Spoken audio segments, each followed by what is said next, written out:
Jenrick, the Tory Shadow Secretary of Justice, has posted on his X account what I think is his most important post until now, which is why I want to share it with you in this video. Jenrick has given a stark warning that Britain's prisons are becoming the breeding grounds for Islamic extremism.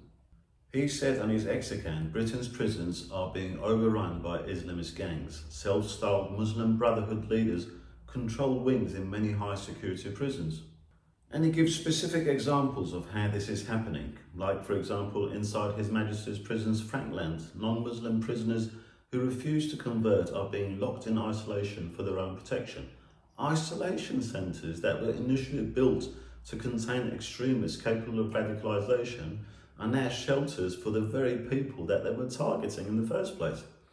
It's all arse over tits, as they say, complete disarray. A moral and institutional collapse indeed, as Jenrick puts it. Jenrick further adds, Islamist gangs run shadow Sharia courts in prisons. They dictate diets, they enforce their rules with threats and floggings. Officers fear being labelled racist if they step in. How many times have we come across that? Too often, unfortunately. And Jenrick gives individual examples of the worst offenders who would normally get punished by other inmates, converting into Islam to enjoy the protection from the Muslim gangs. They're welcomed into Muslim prayer groups. They're shielded by the Muslim gang enforcers.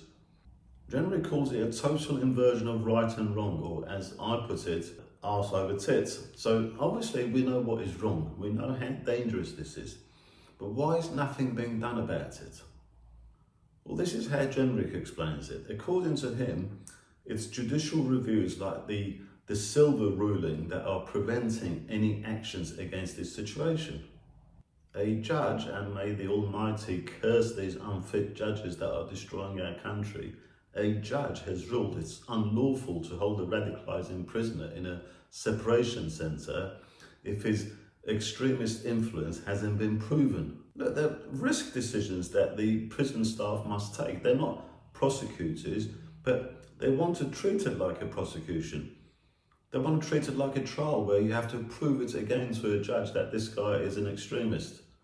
The court has forced prison authorities to treat a known propagandist as if his extremism were just a theory and it's not being implemented in practice, so that we have to wait till it's proven.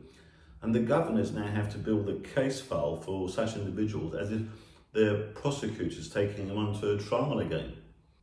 We should be enabling the prison governors to conduct an operational prison where they can make decisions on the spot, not limit their authority so that the prisons become the madrasas for breeding dangerous jihadi extremists. The aim shouldn't be to strengthen and appease the extremists. The aim should be to curtail their activities.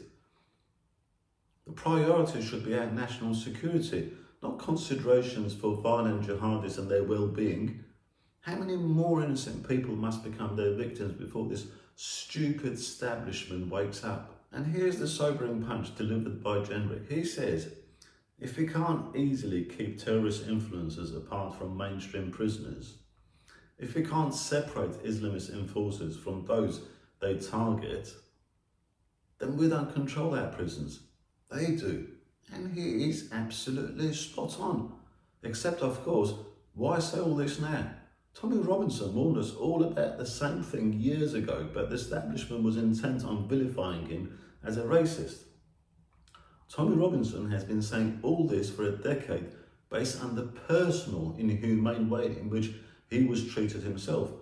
But did the Tories listen? No, they were busy vilifying him. The Tories were in power for 14 years, but they were intent with their woke agenda, ignoring the mandate the voters had given them, trying to appeal to people who would never vote for them and alienating the very people who put them in government and had given them a specific mandate with an absolute majority, which they just ignored and didn't deliver.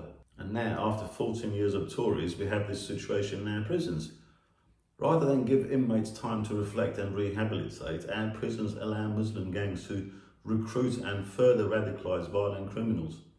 That's why when they come out of prisons, they're even more radicalised and more dangerous than before. By the way, another sobering thought to end with. Haroon Aswat, linked to the July 7th bombing, who was jailed for 20 years, may be freed soon despite remaining a risk to national security. And wait, it gets worse. If Harun Asbad is released, do you know where he'll be going to once he's released? He'll go to Batley. So a freed Al-Qaeda bomber will go back to Batley, where he's from, the same place where the Batley grammar school teacher had to give up teaching and go into hiding. And what is it now, 4 years on, still he's in hiding? Absolute shambles and travesty of justice. Let me know what you think can be done in the comments. Please share the video if you can, so more pressure builds up on these institutions which are failing us.